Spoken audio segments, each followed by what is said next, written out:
Digital दुनिया में जहां दूरियां कम होती जा रही थीं, इंटरनेट के विशाल विस्तार में दो आत्माओं ने एक दूसरे को पाया। अलग अलग महाद्वीपों में रहने वाले माया और एथन कभी व्यक्तिगत रूप से नहीं मिले थे, फिर भी उनका संबंध निर्विवाद था।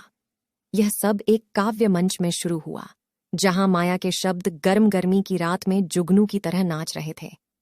एथन भावनाओं को शब्दांशों से चित्रित करने की उसकी क्षमता से मंत्रमुग्ध हो गया था।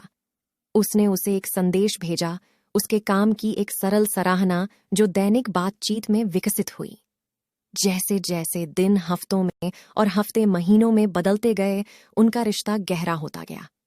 उन्होंने अपने सपनों और डर से लेकर अपने जीवन के सांसारिक विवरणों तक हर चीज के बारे में बात की। जैसे जैसे समय बीतता गया, उनकी भावनाएं मजबूत होती गईं। वे अक्सर वीडियो कॉल करते थे, स्क्रीन के माध्यम से अपनी दुनिया साझा करते थे।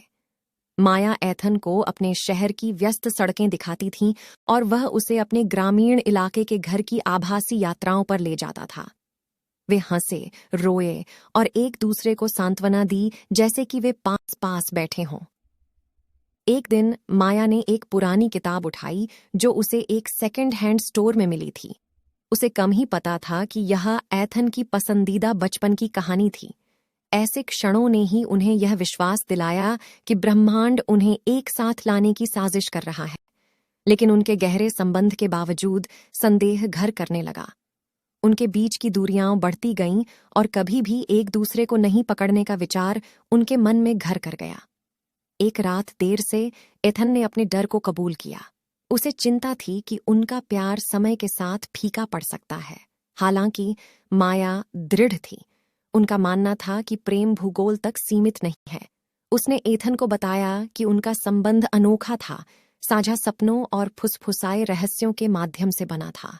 वे शारीरिक रूप से भले ही अलग हों, लेकिन उनके दिल एक होकर धड़कते हैं।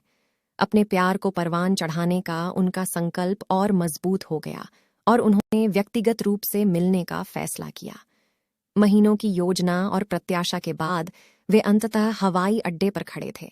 जब पहली बार उनकी आंखें एक दूसरे से मिलीं, तो उनके दिल तेजी से दौड़ने लगे। एक दूसरे की उपस्थिति की गर्माहट महसूस करते हुए जैसे ही वे गले मिले, घबराहट दूर हो गई।